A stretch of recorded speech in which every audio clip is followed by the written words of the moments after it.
Perfection. And when you first told me about this, I thought it was a brilliant idea, number one. And then secondly, I was thinking, what on earth can I talk about that might be interesting? And something at the time had twigged, somebody, I think, doing a different webinar or a different talk or something. I've been like talking through my story, which is often a good way of getting going. And somebody said to me, you've had quite a varied career or careers or something. And I was like, yeah, I guess it has been quite all over the place, really. And often not what I'd planned, and certainly not what I'd anticipated was possible or feasible for me to do. And particularly perhaps given like the target audience of this series that you're doing and everything, I thought that might be a really interesting thing to talk about. So I'll just give like a really brief bit of background. So I've never really had that strong thing that some people get about a vocation or a career or a mission or anything like that. That was never my way. It just never. I was always really envious of people who had it. Like, from the age of 10, they knew they wanted to be a doctor or a teacher or something. I didn't have that. Mine was much more stumbling. Next thing. And often I'd stumble into something and then hate it. Like the classic thing of falling in love with the idea of it. Practical reality, very different. Didn't like it. Whatever. But I think if I look back, like over the years, I managed to do, a few things that most of the people around me were like, well, you'll never be able to do that. You don't have the experience, you don't have the background, you don't have the right training, you're the wrong temperament, you're an idiot, whatever. And that was just my family, let alone anybody else, and so I just thought, well, this is going to be really interesting to look back and go, wow, there's so many ways that we can achieve things, and there's so many ways that life can go, despite like our best thoughts and our best interpretations and our best efforts to understand ourselves and the world and whatever. And I think probably one of the best examples I can think of from my career is I spent, as I say, I didn't really know what I wanted to do, and I kind of drifted into teaching. I'm a musician, and I kind of ended up teaching. I actually ended up teaching despite the fact that I'd never ever wanted to teach ever, and even when I started the work, I didn't really want to do it. So I did that, and actually I fell in love with it, and had a really fantastic time for about 10 years. But I really wanted to get into business, and that's probably one of the best examples of one of these things where technically you can't, because the transition from teaching to business, everybody around me told me it was impossible. You can't do that. You don't have I had no formal business training, no qualifications, no experience, all the things that traditionally we're supposed to have to do stuff. I didn't have, but I managed to do it anyway. And and like we could kind of stop the webinar there, really, in a funny kind of way, like that, and just talk about that bit. That might be better than drifting off onto lots of other things, because when we if I go back to my school years, and I was twigging this, I think, when I was younger. It's difficult because the memory plays tricks, doesn't it? Like, it'll just make it up to make it suit my argument now. But I can remember like going to careers talks and even things at university for careers, and it was all the standard stuff. I mean, I don't know what it is nowadays. I guess I'll find out because my kids are 13 and 15. So they're right on that cusp of this whole, you need to decide what you're going to do. It's kind of like mega serious thing. But I remember, like you could be a bank manager, you'd work in a building society, and you'd put in your little profile, and it'd say, I'd figured out I didn't want to be a doctor. There was all the sort of standard professions, or, a builder or a plumber or whatever. And I can't put a screw in a wall without taking the house down. So I kind of worked out that those practical things were like out for me. And then, but somewhere in the back of my mind was this, like, is that it then? Is it just like this shopping list? And you just pick one and then you just sort of piss off and do that for the next 40 years. Is that how this works? That just sounded quite boring to me. It was like I don't mean it disrespectfully to all the people who do it. Sorry to my parents, because that's what they did. But it's just like, really? There must be loads of like cool work and and ways of making money and all sorts of stuff that I couldn't ever envisage. But it's hard when everybody around you is telling you like this is the way the world is, or this is the way your world is going to be, because like what none of us can see is we're looking through a blinkered system, through a filtered system. We've got a pair of glasses on, you know, all the time, like a permanent filter. And unless you happen to know that you're wearing those glasses, the world really looks solidly like that. And most people probably operate like that most of the time. Like, this is what's possible for me. Somebody told me when I was younger that, I'd never be able to write or something, so I can't do anything with writing, or I don't feel confident in my maths, so I can't do anything numerical. I'm a bit shit at science, so I couldn't look at like veterinary, all this stuff. If we distill it back and like trace it, we can see that like this notion of what's possible and what's not possible, and what technically you can do and what technically you can't do is like bombarding us when we're younger, like at incredible levels. And you're unaware of it. That's seriously how the world looks, right until something twigs and it doesn't, or your own experience catches you and you think, and it can be something really simple, like, not being able to do like happened to my youngest son the other day. He was like, oh, I can't do this. I'm not very good at maths or whatever. And then he did one problem, sorted it out. He was like, do you know what? I'm not that bad at it. And that whole process of shift and realization, if you can find something in that, then like this whole new world opens up. Like not your, like I grew up in the country in Shropshire, and it was quite a parochial kind of upbringing. I mean, lovely, but pretty parochial. But I had a sense there was this whole bigger world that was out there and available, and it was just like, how do I get at it? I can see it's there, I can sort of smell it, I can taste it, but like, how do I get at it? And so that's from kind of younger years. And then go back to the story about leaving teaching and getting into business. That was a perfect example of like everybody around me describing to me the world as they saw it. The world as they saw it was, like somebody with no qualifications in business, bit of bullshit ability, but apart from that, like nothing on paper, no relevant experience. There's no way you can do it. Like a school teacher, lowest of the low, in many people's eyes, I'm afraid. Still, it's like, oh, you don't have any transferable skills. You forget all the management training and stuff like that. You'll never make it. You won't understand. And so you get bombarded with these messages and whatever. And I guess some of it was luck, and some of it is that's just what's happening at the time, or determination or whatever. I just didn't pay much attention to what people said, and because it was like this driving thing inside that was like, maybe you can do it, maybe you can make it work, even though technically you don't have any of the stuff that everybody tells you you need. But maybe somehow you can do that. And I think one of the cool things about like social media and stuff now is it's so much easier to see all these people who are doing stuff that technically you can't. Like that, and that must be so exciting when you're younger. Like to see that.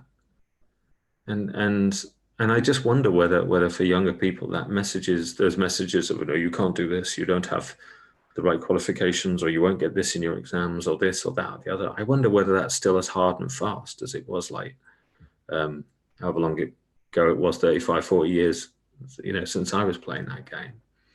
I guess some of it's still there, but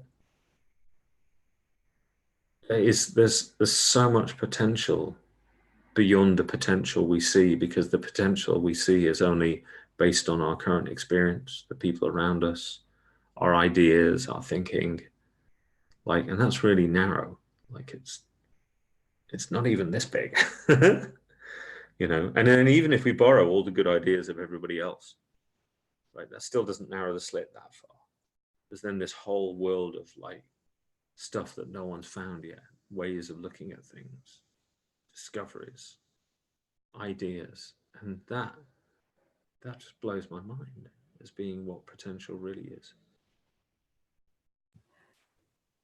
It's interesting. What came to my mind just then when you were talking about that and the potential and so on is I was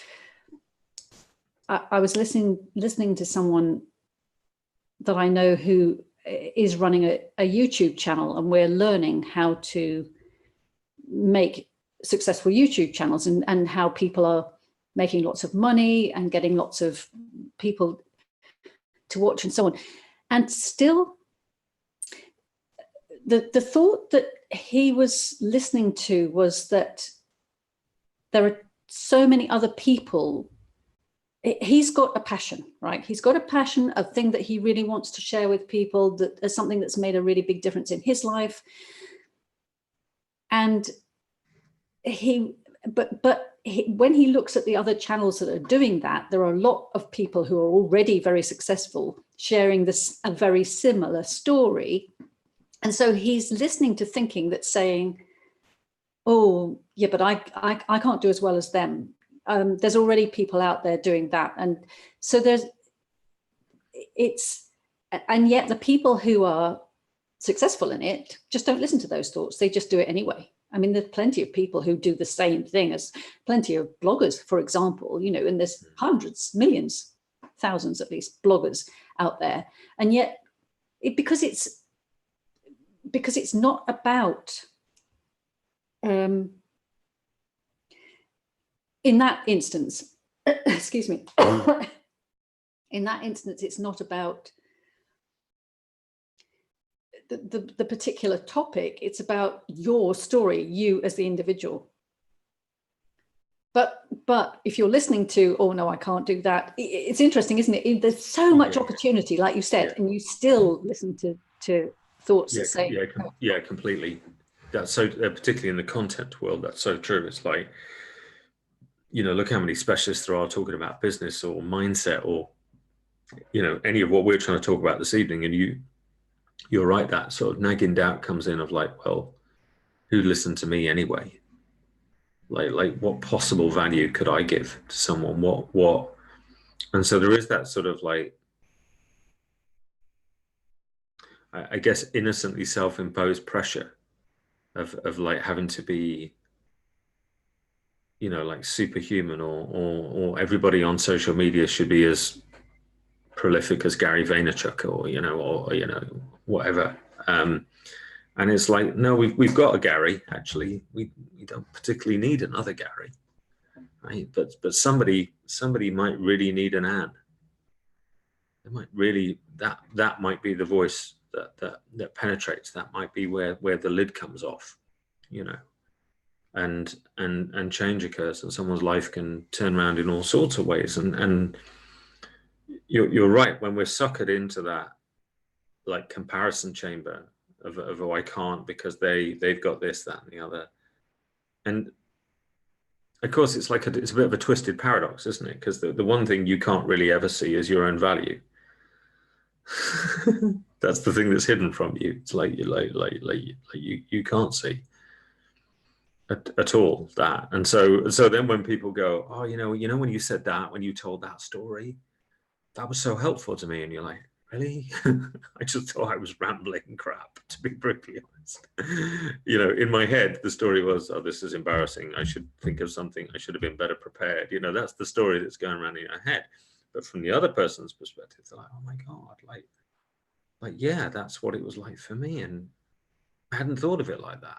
And yeah, that's been enough for me to sort of like to trundle on and keep going, and and just pay, I suppose, less and less attention to that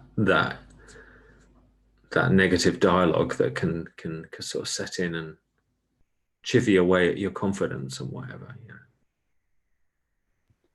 Yeah, it's the other thing that came to me while you were talking was how it applies to not just what we choose to do, but also to money. And money is such a big thing that people get stuck on. that it applies to the same thing, doesn't it? It's like, I couldn't possibly make as much money as those people do, or I couldn't possibly, it's, yeah, so many things that we listen to about money that we could just ignore. Oh yeah. Yeah, I mean, you can go down any avenue, you know, money, our health, the state of our body, our relationships, our relationship to ourselves, our passions, yeah, any of it. You can pick any of them at all. I mean, health is a big one for me at the moment, because I'm on this massive like health and nutrition kick, and have been for about the last 15, 16 months. And like I've kind of, you know, gained weight, lost weight, gained weight, lost weight, gained weight, lost weight over the years.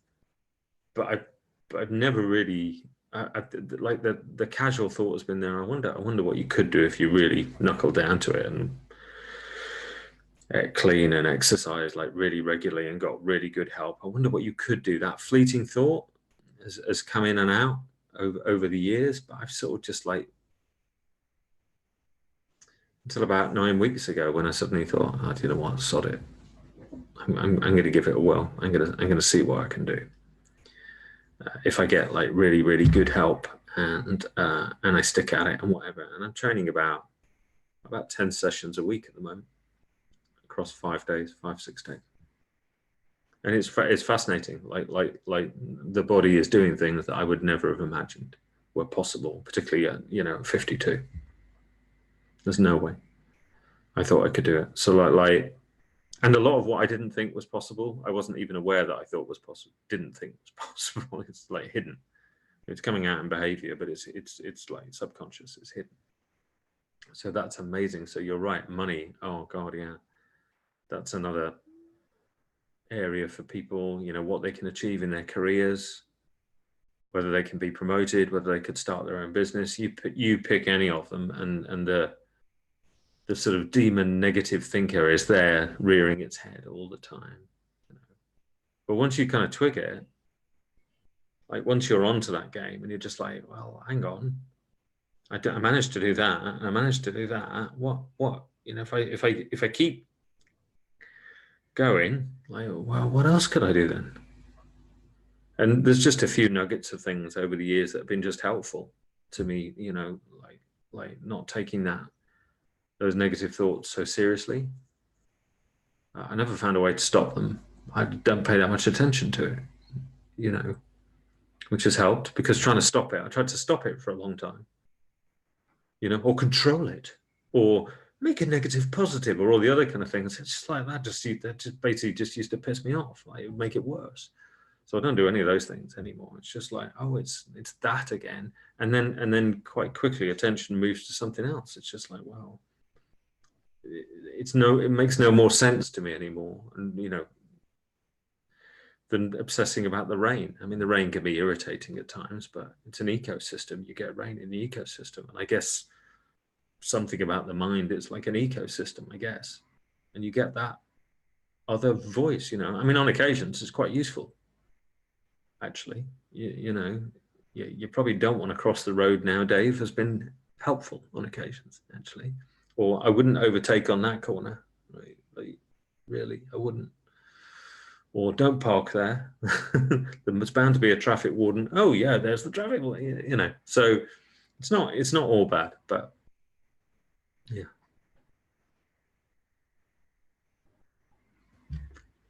The other thing that I've noticed as well, though, is when is that you don't actually have to make an effort to, like you said, you notice, I notice now when I still have negative thoughts about money, and I notice that, oh my God, I'm thinking about, you know, oh, you shouldn't do this because you won't have any money left, and there won't be, you know, I hear all these limiting thoughts, and I'm much more aware of them now, and now I just ignore them. But I hadn't realized how many negative thoughts I was having about it. And then in the past, like you said, I was doing all the NLP and the, EFT and all of that stuff. And it was so exhausting because I would find one thought and one belief after another, and I'd be, trying to get rid of that one and trying to get rid of the next one. And then when you just think, well, I just don't have to take any notice of it, it's, wow, so much easier. And yes. Yeah. Yeah, so true. I am, yeah, I mean, like you, I got into NLP probably about 10 or 11 years ago, and I loved it at the time. It was like, it was the fresh air that I needed. And because I got really curious about mindset and why some people could perform and why others couldn't, and why some people's performance was so boom, boom, boom, boom, and others was way more level. And I'd figured out that it wasn't age, it wasn't experience, and it didn't look like it was talent either. It was like there was a missing ingredient somewhere. So like mindset seemed to be the thing. So controlling it is like the obvious place to go. Like you take something negative, you make it positive, it's going to be good. So that was kind of obvious. But then what's always trumped things for me beyond theory, I'm not a massive fan of theory, if I'm honest. It just seems to be how I'm wired. I'm like pretty cynical about stuff. So if anybody's watching this and they're dead cynical about things, I was like a really cynical kid, in lessons. I'd be like, you sure? You're telling me it'd be like this at the bottom of a river, every river? You sure? How do you know? Have you got sonar? Have you looked at them? Have you checked them? Like, really? I was irritating.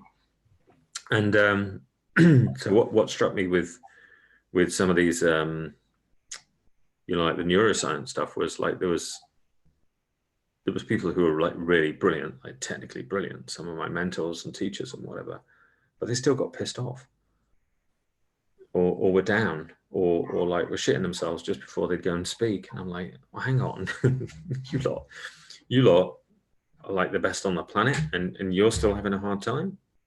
That doesn't make any sense then. Like really, if you could negate and bash all this stuff out, wouldn't you just do that? If it was really an option, like, honestly, wouldn't you just like whatever? So that sort of like kept my, so like for me, experience has always trumped someone else's theory. I'm pretty dismissive, if I'm honest. Like you know me quite well. Mm-hmm. Somebody will say that's true, and I'll go, no, that's not how I see it. That's not my experience of the world. And that's actually been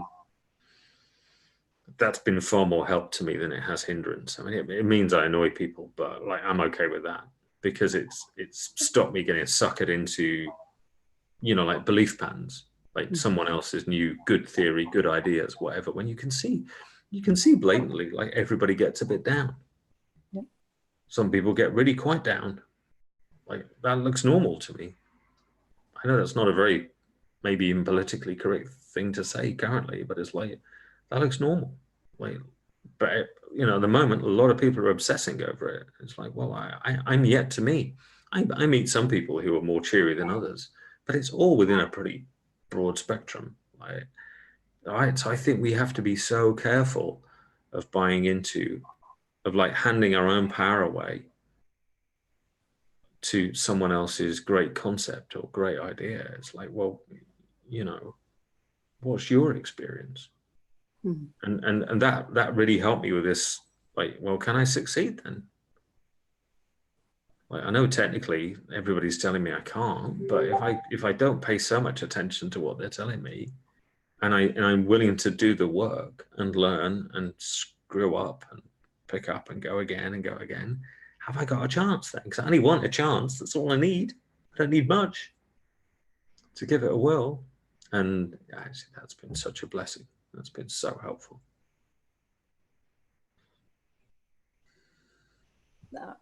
Yeah, there's two things about that. One is, it reminds me of when I did have, unlike you, I did have a mission in life, which was well, really it was to find out what I know now, but I didn't realize that at the time. First of all, I wanted to find how people could have happy relationships, because my parents had gone from being happy to not very happy, and I wanted to cure that and help them. And then, more important than that, I thought, was there were a couple of parents that were close to us that died from cancer. And so when I was 10 or 11, it was like, right, I'm going to find the cure for cancer. I had no idea how I was going to do that. I just thought I was going to become a research scientist, and not knowing what a research scientist was, when I discovered what that was, I was like, no way am I doing, there's no way I'm going to spend my life in the laboratory. Yeah. So I ended up deciding to go to do medicine at the suggestion of one of my teachers, which I'd never had occurred to me. But when I went to our careers officers, like you're saying, I went to our careers teachers who hadn't got a clue, and they both just said, well, oh no, you don't want to apply for medicine because there's far too many people applied to medicine. You'll never get into doing that. And especially not if you're a girl. I mean, they couldn't say that these days, but they did then. Especially not if you're a girl. Don't even bother to apply, right? So that was it. I was like, okay, I'm going to do that just to prove you wrong. Like it, yeah. Yeah. I could have been listening to what they said. I could have been listening to my own thoughts that might have said something similar. I could have had thoughts like that said, oh no, don't bother because it's not possible, and so on. Or as it happened, I listened to a thought that said, you show them, you can do it. You just show them. Yeah. Just depends. And that can be so hard, particularly when you're younger, because there's so much, like cultural and conditioned stuff tied in there with, well, you have to take notice of parents or teachers or whatever. You need to respect them. It's disrespectful if you don't, and all of that kind of stuff to play with. But I guess like my personal experience was all I can really talk about. Was something inside me suggested to me that it was a game, really, and that I probably, telling my father that most of what advice he gave me I thought was nonsense, probably wasn't going to work that well. But I could kind of operate under that premise without overtly telling him, look, Dad, I think you're talking. I mean, later in life, I did mostly say that, but certainly when you're younger, and with teachers and people that you were supposed to respect in society. Isn't respect a funny thing? We could talk about that. It's part of the game, isn't it? Like, but I think you're right. You hold on to, for whatever your logic is, you hold on to that thing of, well, and particularly if you can see someone else doing it. The story of Roger Bannister breaking the 4-minute mile always fascinates me. Like it was within 2 weeks, wasn't it, that he'd done it? Like all this swathe of other people did it, and that's just amazing. If you've got an idea or something you really want to do, and you've got a sense that someone's already gone there, like there's footsteps, you can already kind of, and that, I knew, going back to the teaching and business thing, I knew people who transcended career changes far harder than that one. So it was like, oh, come on, it's, like, what have I got to lose? But when you hear questions like that, what have I got to lose? You know the kind of things that people are going to come out with. But it's like you've been saying, the more you see that those things are just made up, they're just like, it's just, and I don't mean it disrespectfully. It's just, that's just someone's made up view of the world. Like I'm spouting my made up view of the world. It's the same, but you just don't have to get too hung on it anymore. It's like, okay, well that's fine. That's how they see it. That's all good. But I don't have to operate under that. Like it's not compulsory. And there were some challenging conversations when I was younger, particularly about that. When my parents would be like, my parents were very into the career idea for Dave. It was pretty clear that the character of Dave was never going to be that interested in the career idea. It's like, oh no, that ain't going to work. But and he was innocent. They meant well for me, like security. When you need security, and I'd say things like, but how do you know there'll be any security in 30, 40 years time? That turns out I wasn't a bad guess actually. But as ironic as it was, well, you need a job that pays you a pension. Ooh, that's not looking so good anymore. you know, but so you can see the innocence of it, that they're wanting the best for you, but they're really just responding to their own demons. That's all that's happening. And like the clearer you get that that's what's going on, that's been the real gift for me in the last few years, is that knowledge. Oh, that's all that's going on. That's just, you know, mind babble. You don't pay too much attention to that. I think the other thing that I've noticed particularly is what you reminded me of when you said about the health kick. Lots of people think, for example, about going on a diet and losing weight and so on. But the more they think they should do that, the less it actually happens, or the less it works, and so on. And the way that you spoke about it, it sounded like you didn't actually think, oh, I should do that. It was just like, I'm going to do that. And it just came to you, you know, when you were ready. I don't even know how to explain it, but when you're ready. So I had a similar experience with a relationship. So I kept thinking, I shouldn't really be in this relationship. You know, there are all sorts of reasons why I shouldn't be in this relationship, but there were good things about it too.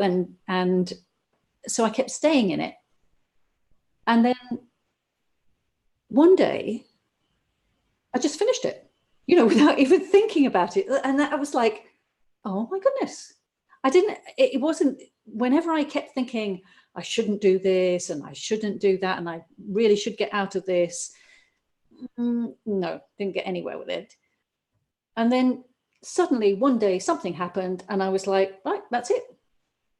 No effort, no, I just love it. I just love how it happens effortlessly when you don't try.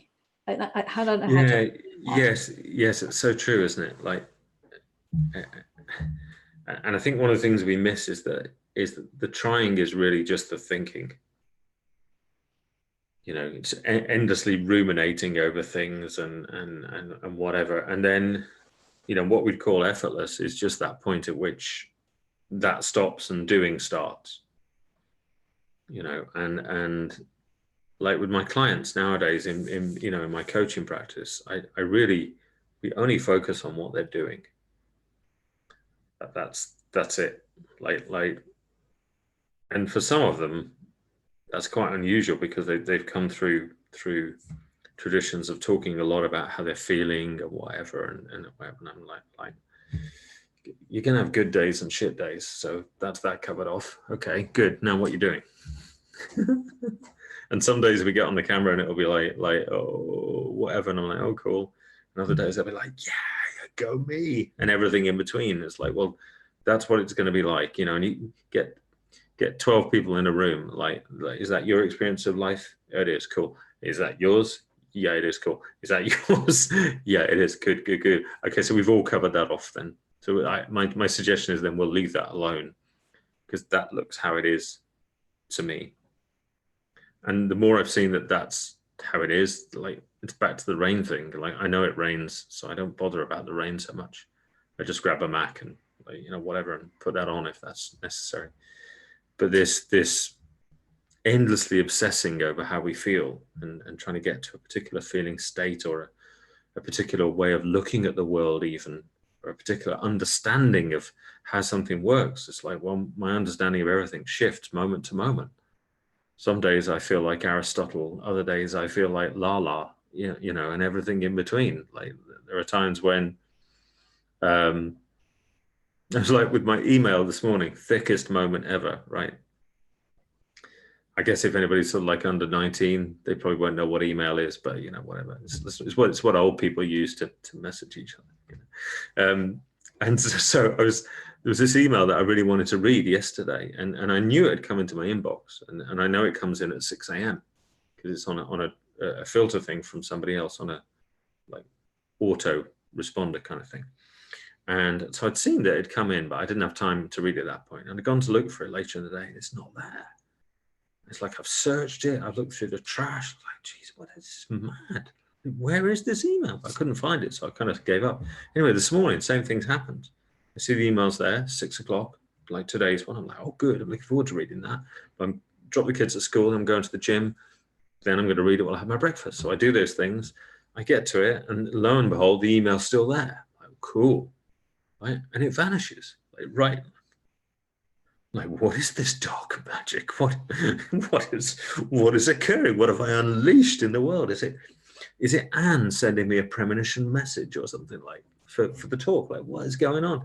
And then, so I mean, this quandary of total thickness about, and then I think, oh, I'll post on Facebook. I know some clever people. They'll be able to tell me what's wrong. And then suddenly I remember, oh, hang up, you set a filter, didn't you, to go to another folder?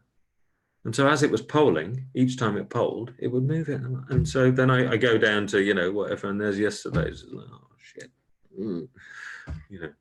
So there are days of total plankness, and so somewhere along the line, we seem to pick up the idea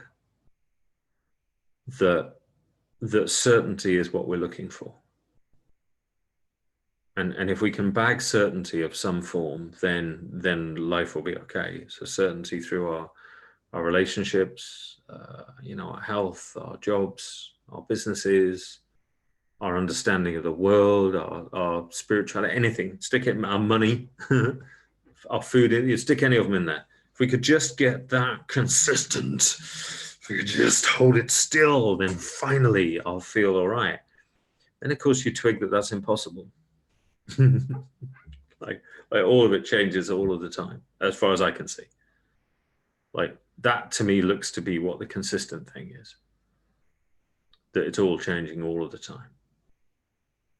Like, and to start with, that's a bit, it's a bit of a freak out, really. I found it a bit of a freak out. I was like, ooh, I'm not sure how I feel about that. I was kind of banking on this consistency shit. You know, a lot of people have been talking to me about this for a lot of years, you know, and so then you start innocently looking for consistency in areas that you don't really realize you're looking for it. So like maybe, you know, maybe in a spiritual practice, or the way you understand the world. And you think, oh, okay, well, at least if I understand this consistently, but you're still on the same bloody railroad. You're still kidding yourself that you'll be fine when. It'll all be okay when, you know. And then gradually it dawns on you that that's just bollocks. You know, you're not going to work anything out consistently, because what you are is constantly changing. Every cell in your body is changing, thought is changing, what attention is moving onto, and whatever is shifting, it's all shifting. Everything is moving. And then I guess at least what's happened for me is like, it's like, oh, right, wow, that's what I can bank on, that it's all going to be different all of the time. Cool. You know, and I'm not saying it was cool like instantly. This is like years of introspection and whatever, but it's like, oh, cool. I don't have to have a theory or anything to hang my hat on, like because even my hat's going to change. So I don't need a doctrine, a philosophy, an ideology. I don't need, and they'll come and go, I'm sure. Well, they have, so I guess they will. I don't need anything particular to be able to say, to like sound clever or not. I don't need any of that, because that's all going to come and go. Okay, you know, I'll say something like you said a couple of times this evening. You'll go, oh, that made me think of. And I'm like, well, I couldn't influence that anyway. So like that's now off my plate of stupid shit to worry about as well. And gradually my plate of anguish has just emptied itself. You know, I haven't emptied it. It's like emptied on its own. Yeah. And that's been super helpful for me. Super helpful. Yeah, it's great for me. I mean, it's pretty obvious when you look at the like you said, all of our cells are changing all the time, but everything is energy. Everything is energy. So it can't possibly be doing anything but changing all the time. Yeah. And we can't possibly control that. Everything is moving, changing. We can't control it. And for me, I've never I've never really wanted stability and things to be staying the same. So I really enjoyed it when things were changing, but at the same time, I felt bad about not getting to the stability, you know, or not wanting it, and not because that's what we were supposed to do. And so for me, it's been a relief in knowing actually I'm fine the way I am, however I am, and whatever's happening. And yes, things are changing, and it's going to change, and that's fine, and I can enjoy that, and I don't have to be putting things into it should be like this and it should be like that. It's lovely. Yeah, completely. And I think there's a marked difference between what I hear you saying, which is, you know, I'm fine whatever, versus the phrase I hear people use a lot is "it too shall pass." There's still pain in that.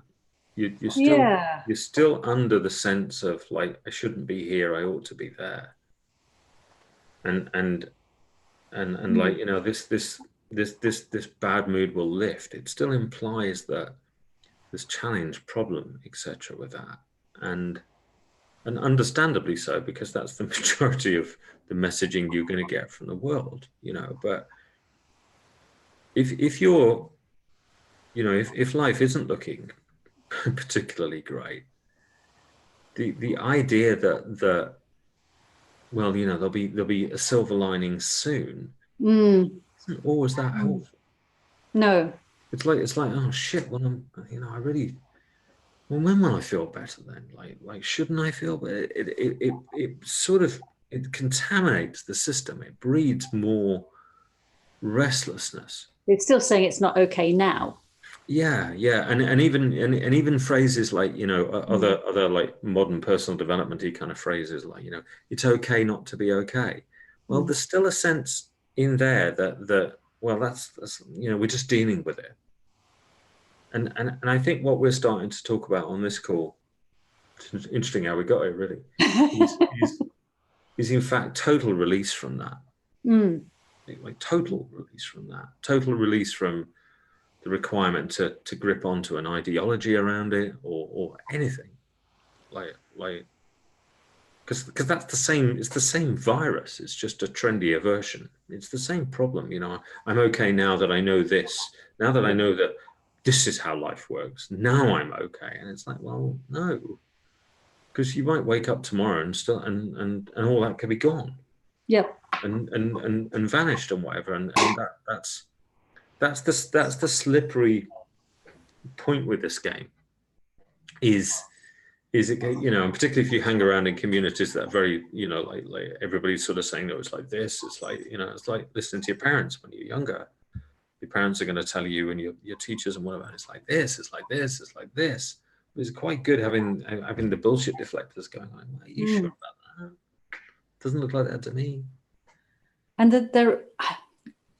what I really enjoyed about it too is things happening without that I would never have expected to happen. Like I said about the relationship, but also, for example, a couple of years ago, I broke my shoulder skiing. I didn't know I'd broken my shoulder, right? I fell over. It was very painful, but I didn't have any thinking about it. I sat there and cried for 5 minutes because it hurt. But it's so difficult to explain, you know, that I just wasn't suffering, right? Because yes. I wasn't suffering. It was hurting, but I wasn't suffering. And it's very, and it never, I'm a doctor, right? But it never occurred to me that my arm was broken. And so I had to get down one slope and up to go down the next one. So I went as fast as I could down this bit to get up the next bit and fell again. And it hurt some more. Yeah. It hurt some more. And I was in pain. But again, I got up and eventually managed to get to the bottom of the slope with one arm and two legs, and sat in a bar with a couple of Irish people who had just arrived while my partner went off to fetch the van. And I just sat there. They got a drink, I had a drink, and every now and then, if I moved, it would go into spasm, and I would like, oh, but still, it wasn't bothering me. It would be, oh, that's, yeah. And they would say, do you want us to go and get you some painkillers? I'm like, no. And I knew I had some stronger painkillers back at the apartment. So I was like, no, I'm fine. And they were like, really? I said, yeah. And then when I got back, we had another drink and I went to bed. I slept on it all night. Slept on it all night. I got up in the morning, and it was only because it was still swollen. And even after the painkillers I'd taken, it was still uncomfortable. I thought, I better go and get some advice from the doctor about what I can and can't do, right? Yeah. So we go to the clinic, and the doctor says, I think it's dislocated. And I'm like, no, it's not. It's not dislocated, no.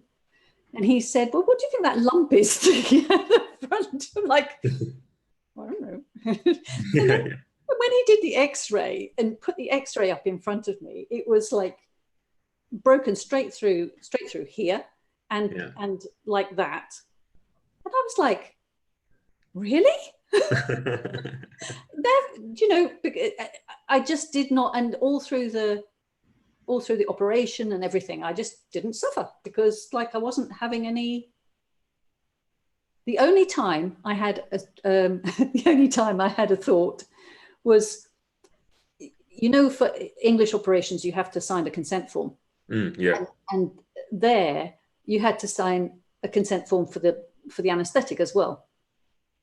And I've been an anaesthetist, so I knew what the risks were, but he had to go through them all, and like, I'm not sure about that. I'm not sure. And then I thought, don't be ridiculous. You can have the operation anyway. Stop. Don't even take any notice of those thoughts. And as soon as I did that, that was fine. And yeah. And when I got back here to Jersey, and I was doing physiotherapy, I think it was actually one of the physios or one of the radiographers said to me, oh yes, I did that on the first day of my holiday. It ruined my holiday. And I'm like, it didn't ruin mine. I had a lovely holiday. Carried on. Yeah, and that's the sort of rich thing, isn't it? Like, for that person, it did ruin their holiday, and that was their experience. And for you, it didn't, and that was your experience, and that's been something that's just, I go back to it again, served me so well over the years. Is seeing that it's like, well, and it could have ruined your holiday, and you could do it again, and it could ruin your holiday, and you could have tons of thinking about it, and it could be uncomfortable. Like that's the infinite. When I go back to the story right at the beginning about this inkling I had as a younger man, as a boy, really, about there being a bigger world out there. That's kind of what I'm describing. It's like, well, yeah, it could be that. It could be. It's all perfectly possible, and I can honestly say I have no idea why it is or why it isn't. Like none, zero. I mean, I could philosophize a bit, pointless, but I could. But I don't know. Like I don't know why some days I wake up and like it seems like the world's going to be easy, and other days less so.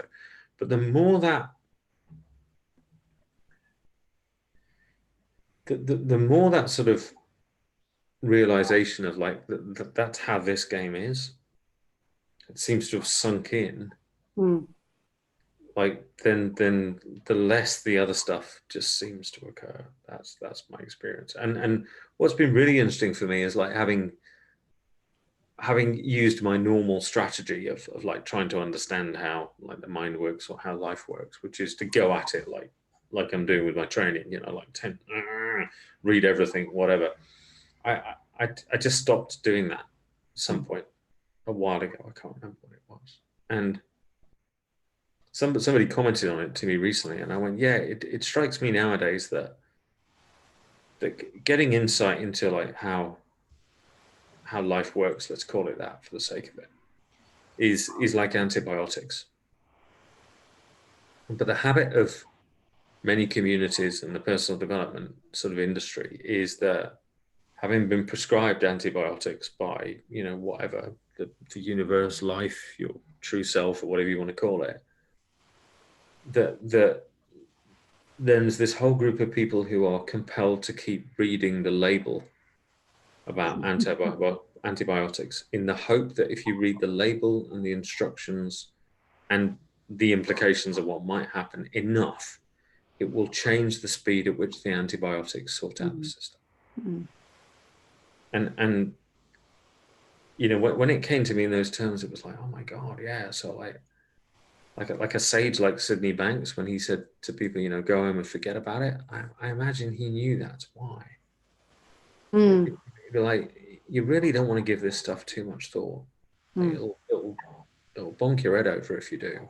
Like honestly, you've woken up to the good stuff.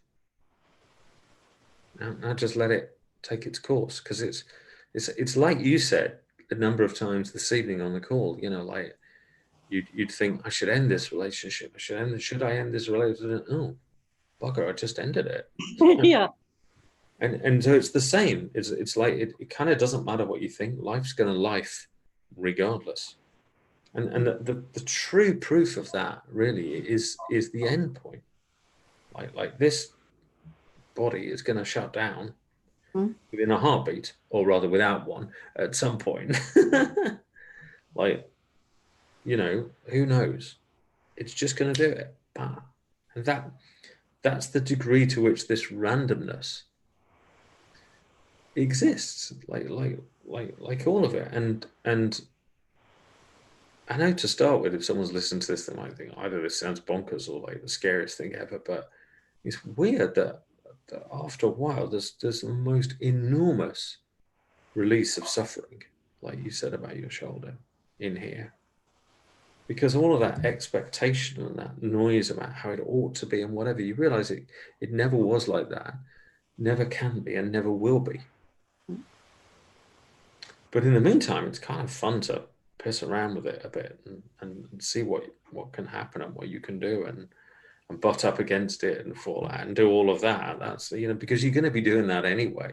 But that really struck me as it doesn't matter how much you research your antibiotic, read about it, go to antibiotic seminars, study with other antibiotic experts, it will not change the speed at which it deals with the infection in the system.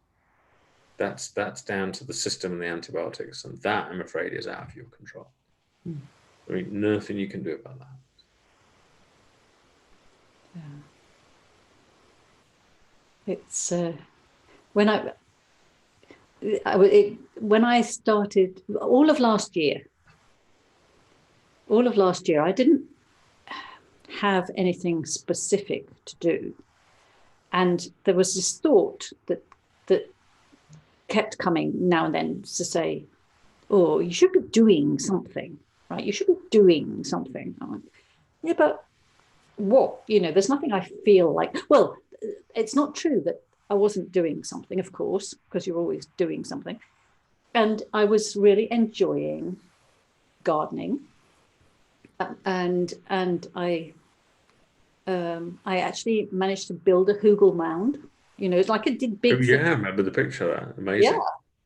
And I learned all about permaculture and all sorts of things that I wasn't expecting or planning to learn about, or just happened. And then, and at the same time, there was, you know, oh, well, I should be doing something with this, you know, with the understanding. But I was like, I don't feel like doing that. And then all of a sudden, out of the blue, I woke up one morning and was like, okay, you're just going to do this event, right? the idea came to me as a sort of as a summit to start with, and then because it was for young people, and then it became more obvious it was going to be free, and so on. So, but and what I kept hearing then was Jacqueline Hollows talking at that conference. Do you know the one that we went to in London, where she was talking about how she got started with going into the prisons, and how that always stuck with me for ages, that how she had no idea how she was going to do it. She hadn't got a clue. There was nothing, there was nobody had done it before. And she just knew it was what she wanted to do. And she just took it one step at a time and just saw what happened next. And I thought, well, that's what I'm going to do. That's what I don't really know why I'm doing it exactly. I've got all sorts of ideas about why I'm doing it, but just because I've got the urge to do it, which is a bit like you said about we get these thoughts that, oh well, don't cross the road just now, but again, we're acting, we just do it, it's just like it's not something we've planned to do, or it just it's so much more fun when you just do what comes.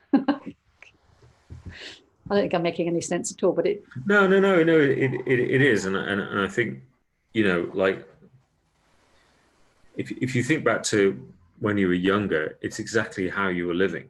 Yeah. You wouldn't have realized it because you didn't have this sense of like separation, but it's exactly how you were living. It'd be like, oh, let's do that, but then someone would say, oh, you can't do that, so you don't do that, so you do something.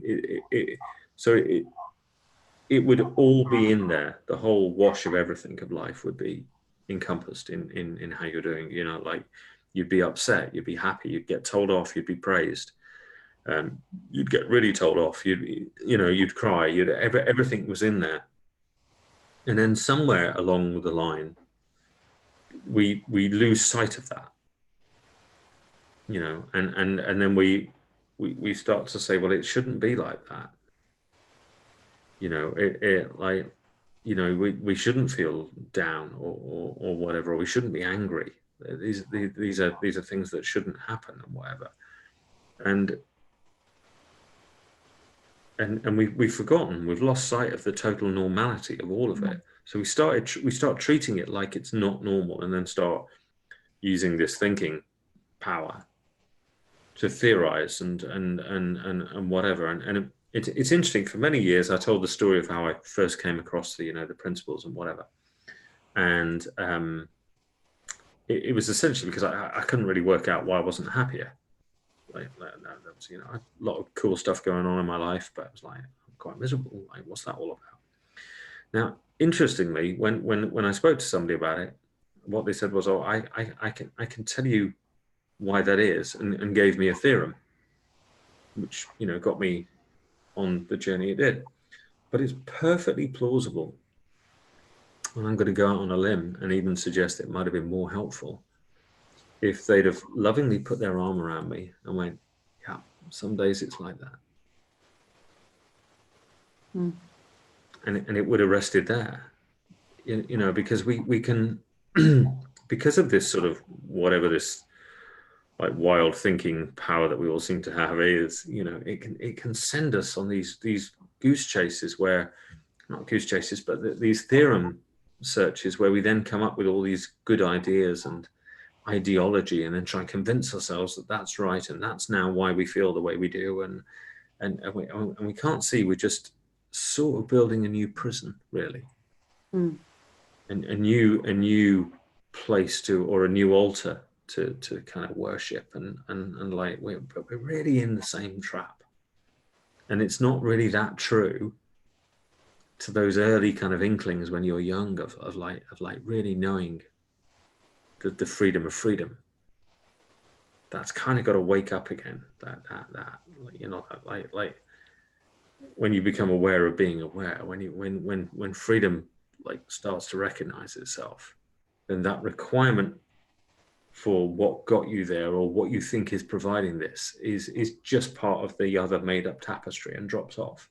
So you don't need to hold on to it or defend it anymore, or try and convince everybody else that they need it either, which is another form of bonkers. You know, it's like, hold still, I've got something for you. And that's back to really, in this is how I'm seeing it, you know, nowadays. It's interesting you're chuckling, so I wonder if it's the same, but that's back to like a new form of NLP or a new ology or a new therapy of some form. It's like if we could just understand how life works a bit more, then we'll be fine. It's like, well, honestly, it's easier than that. It really is.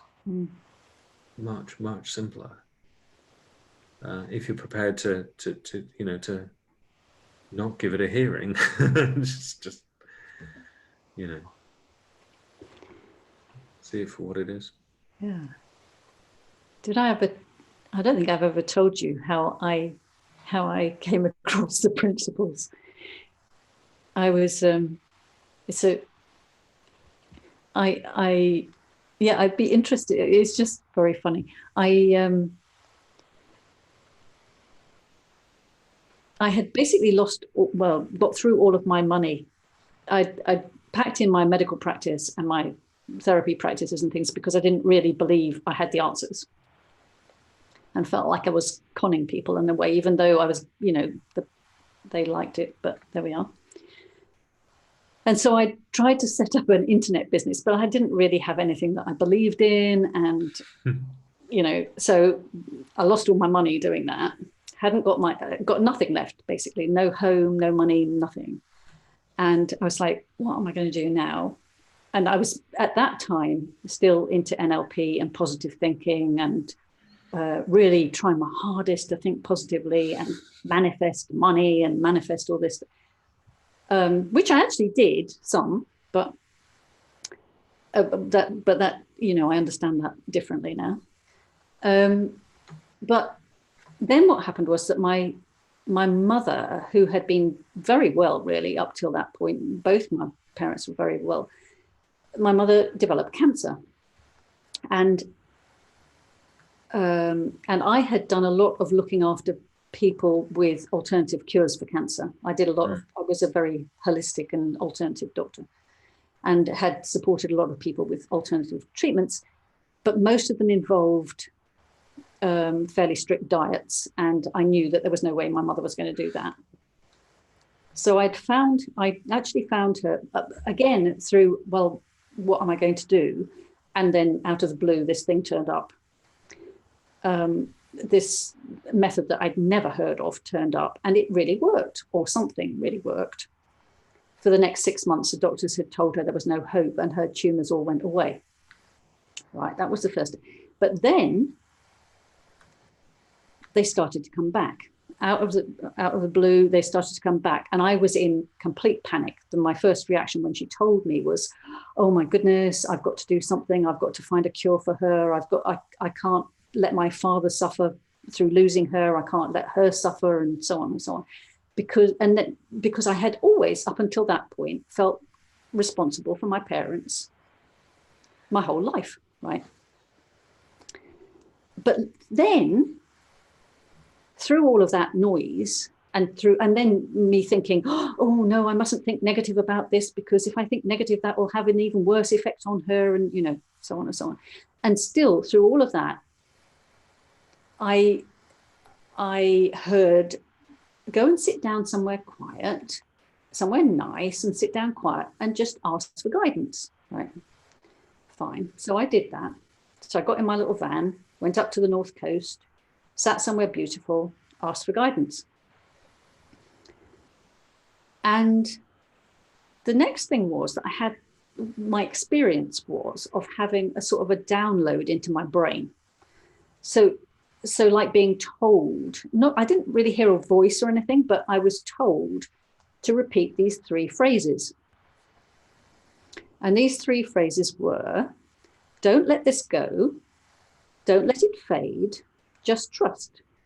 Okay, so it's not something I would have made up out, it's not something I would have thought of. Mm-hmm. So I just sat there and repeated these 3 phrases, not really knowing what they meant.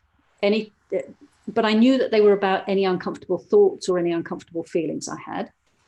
Repeated those, and in no time at all, I just knew clearly that I was not responsible for my parents, that it was their journey, that I could be there for them and support them through it, but I hadn't got to do anything, and I hadn't got to find another cure for them. And it's like, okay. And actually that really helped me for the next 6 months. And that was, and it was only 6 months later, just before my mother died, that my sister gave me as a present. Somebody should have told us. That was the first time I ever heard of the 3 principles. And it was at least 2 years later that I suddenly realized that those phrases were the 3 principles. It was just telling me, you don't have to do anything. You don't have to take any notice of any of this. You can just let it be. And it wasn't telling me to do something. It was telling me, it was just reminding me that actually none of this matters, and you're not in control, and there's no point in doing anything about it. And that's like, but it took me at least 2.5 years to realize that that's what it had said in the first place. But I'm like, how does that happen? Just like, it's all fun. Well, yeah, no, absolutely. Yeah. I just love the whole weird experience. Yeah, no, completely. Yeah. And I think there's that sort of thing that goes on inside us, isn't it? That we've got an inkling that there's more than meets the eye here. And then,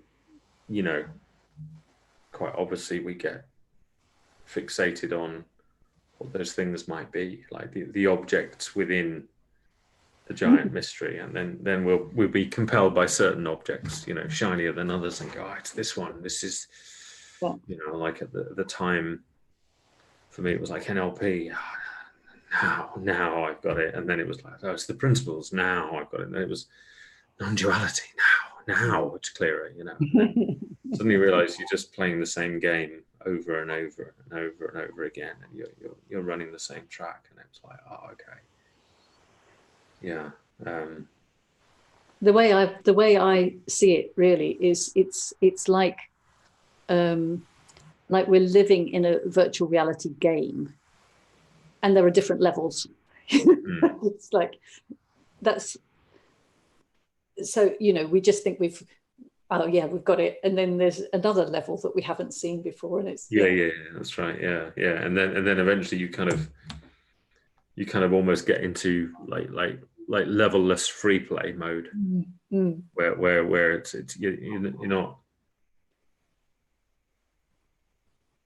like, pretty much the rest of the stuff you just forget about. Like a lot of the stuff I've done in the last sort of 4 or 5 years, like it's like, why did I ever think I should do that?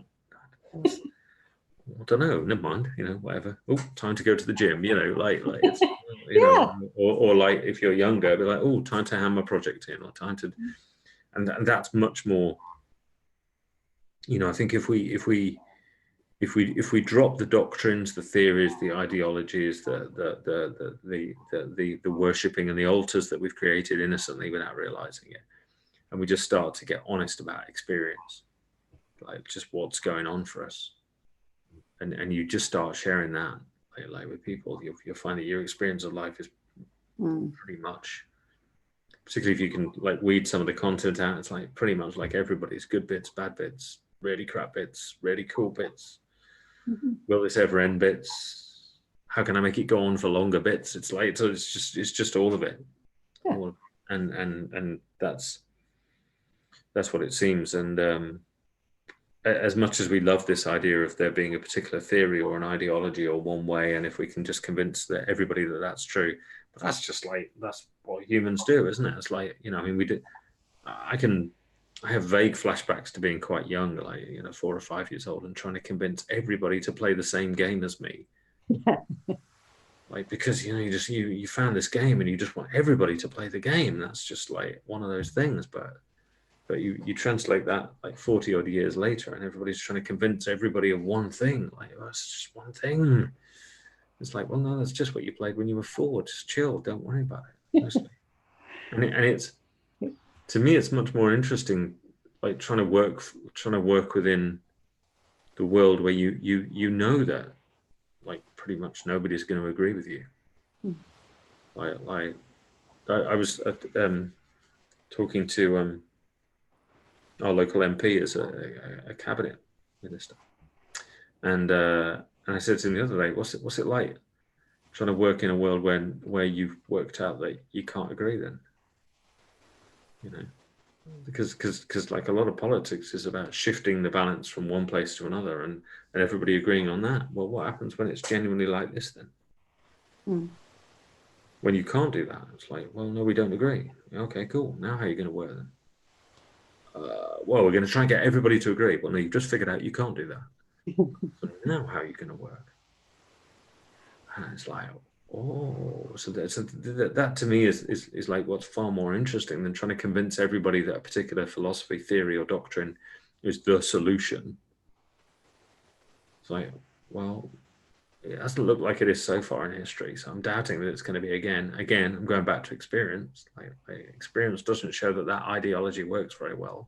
Like, and a whole range of churches and whatever have been trying that for a couple of thousand years, and longer. So it's like, so how do you deal with it with the fact that it isn't going to be like that? Now it's a cooler game, because now you're in the game of what is, not in the game of how it ought to be to then go to what is. You just cut that phase out. It's like, well, it ain't going to be like that. I'm not going to find this panaceic thing that everybody's looking for. I don't have experience of that over a longer period. I've got this. Now what do I do with this? The only thing that actually exists. Like, oh, that's got my attention.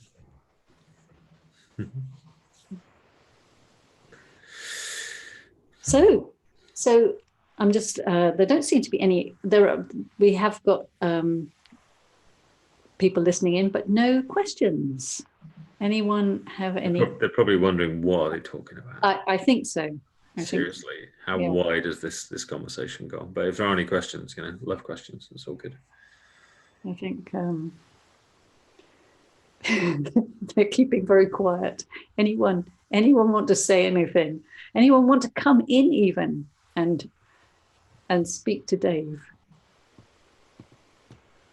No, Laurie and that will be, I think, Mona. That's where my sister lives. Oh, okay. So I have a feeling it's probably my sister. Oh, okay. Hello, and sister. Maybe. I might not be. Who knows? No, looks like we got no questions. No questions. Cool. Nobody brave enough, or probably stunned into silence. Yeah, something like that. Yeah. So, well. Thanks, Anne. Thank you very much, and I'm sure we'll be speaking again very soon. Thank you very much for watching, and I'll end it now then. Lovely. Thanks again. Talk to you soon. Thanks very much, Dave. See you later. Bye.